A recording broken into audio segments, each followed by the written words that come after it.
When we talk about salvation, what do we mean? Join me as we gain a new perspective on salvation. Today we hope to gain a new perspective on the fall of civilization, the third fall that we've talked about. First fall being Genesis chapter 3, the fall of man. Second fall being Genesis chapter 6, the fall of heaven. Now in Genesis chapter 11, Jewish sources tell us this is the fall of civilization. As the world began to grow, let's go back to Genesis 1:28. The Lord says, "Be fruitful and multiply, fill the earth, scatter through all of the earth." The flood comes, and in 9:1, the Lord again says to Noah and his sons, "Be fruitful and multiply, fill the earth." Now we come to Genesis 11, the story of the Tower of Babel. Let's just read that. At one time, all the people of the world spoke the same language and used the same words.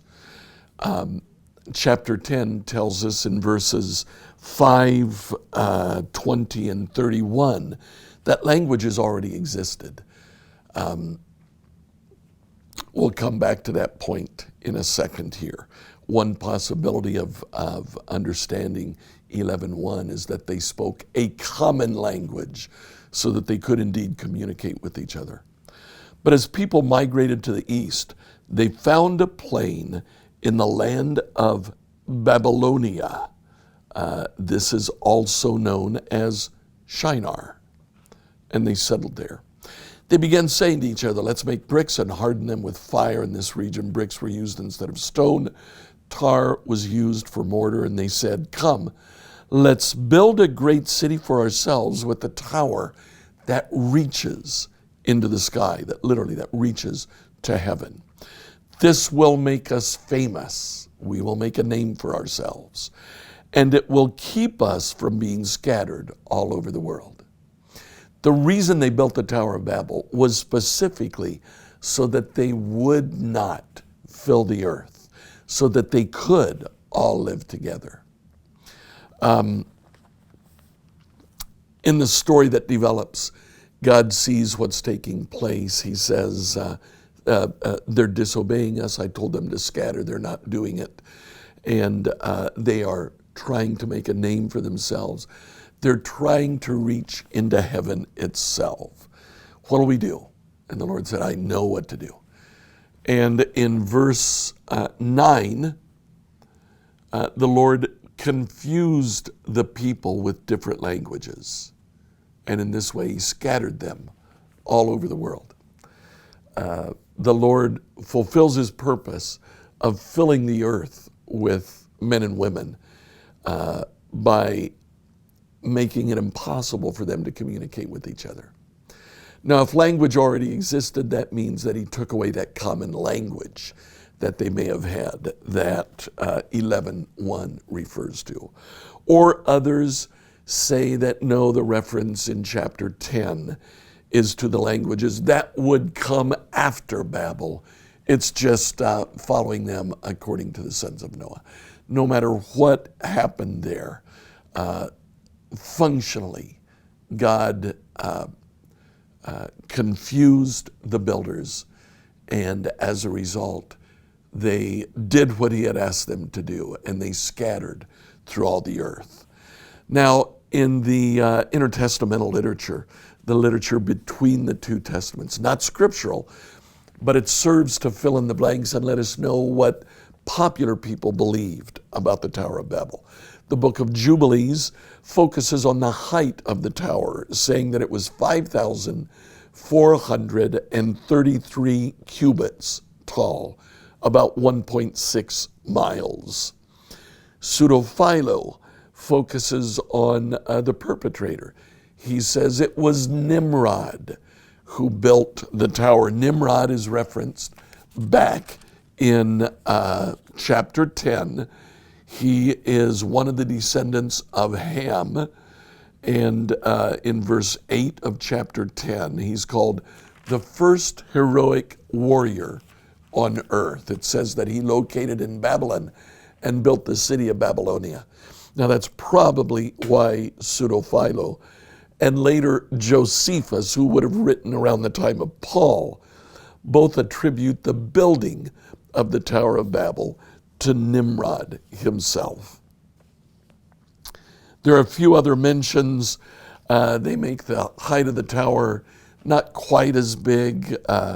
The Greek Apocalypse of Baruch makes it about 600, 700 feet tall, which would have been the largest building in the world until the building of the Tower of Eiffel, the Eiffel Tower.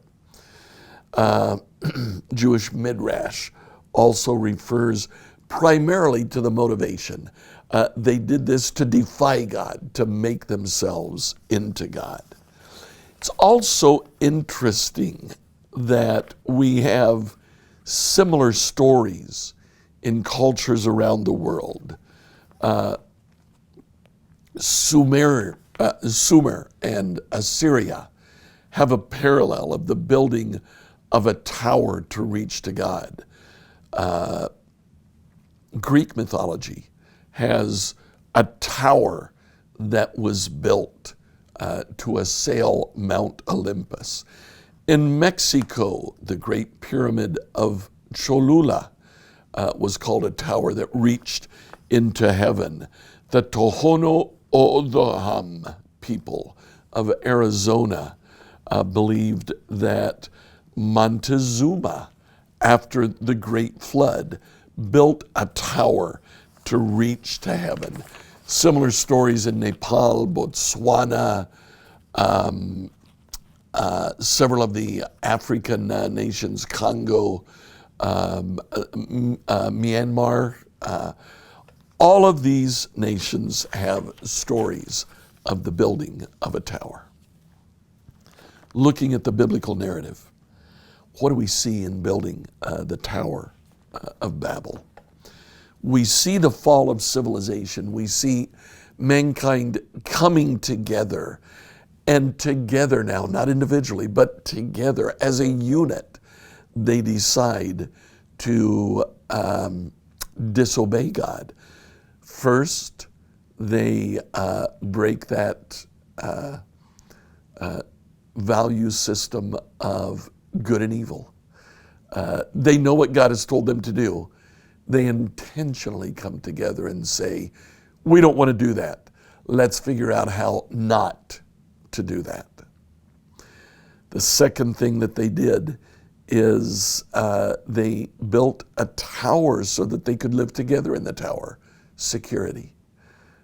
They decided to take their security in their own hands. And the third thing that they did, they decided to build the tower so that they could make a name for themselves, so that they would acquire honor. Now, in each one of these cases, they decide that they can do this on their own. They want their own innocence. In fact, the Midrashic material says that anyone who decided not to help them build a tower was called evil. They were violating what the citizens, what the city's will was. Together, they decided what was right. Together, they decided what was safe. The safest thing is to build a tower and to live together. Together, they decided how to acquire honor, not by obeying God, not by doing what God wanted, but by building a tower that would make them famous. They broke all three value systems. We mentioned before, the fall in Genesis 3 is a fall of possession. It's the lust of the eyes. The fall in Genesis 3 focuses on acquiring a new knowledge, the knowledge of good and evil. The fall in Genesis 6 is a fall of passion. Celestial beings lusted after the daughters of mankind. The fall in Genesis 11 is a fall of position, the pride of life. They did this so they could acquire a name for themselves. No matter what, in the three falls, we see that the core of the situation is that mankind rejects in each case what God has offered and what God has required. Then they decide that they can attain innocence, honor, security by their own means instead of looking for what God can provide them. That is the new perspective of the third fall, the fall of civilization.